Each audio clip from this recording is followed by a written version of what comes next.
tuto pour arrêter de faire des mains pourries sans mousse et avoir un résultat comme ça facilement. Mon tuto pour faire votre matcha. Étape numéro 1, on prépare le lait pour faire une belle mousse de lait. Là, aujourd'hui, moi, il me reste 2 laits que j'avais déjà ouverts. Donc, j'aime bien parfois faire des mélanges. Vous voyez que dans un verre comme ça, je mets pas plus de 2 cm de lait végétal. Ça suffit largement. Je vais le mettre 30 secondes au micro-ondes. Donc, ce qui fait que votre lait va bien mousser et bien monter, c'est le type de lait. Ça change tout.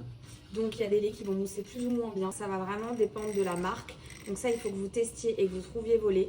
C'est la température aussi à laquelle il va chauffer. Si vous l'avez chauffé trop chaud et qu'il est cramé, pareil, il ne va pas monter. Et après, c'est aussi le type de mousseur que vous allez utiliser. Donc un mousseur qui est quand même assez puissant et assez efficace. Vous voyez à quel point j'arrive à faire mousser mon lait. Là, il y en a presque même trop. Vu que moi, j'adore la mousse de lait, je peux un petit peu en enlever. L'étape numéro 2, c'est le matcha. Donc ce que vous allez faire, c'est que vous allez mettre d'abord un petit peu d'eau, mais vraiment un petit filet.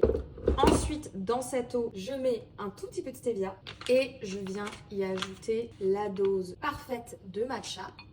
Juste ça. Là, je viens fouetter en faisant des mouvements comme un W, que ça fasse bien de la mousse également dans mon matcha. Et aussi, ça vous permet que ce soit bien homogène, qu'il n'y ait pas de grumeaux avec la poudre ou quoi. Je rajoute l'eau pour avoir la quantité souhaitée. Et voilà, il ne me reste plus qu'à assembler. Donc, je mets le matcha sur le lait. Mon perfect matcha, il est beau et en plus de ça, il est bon.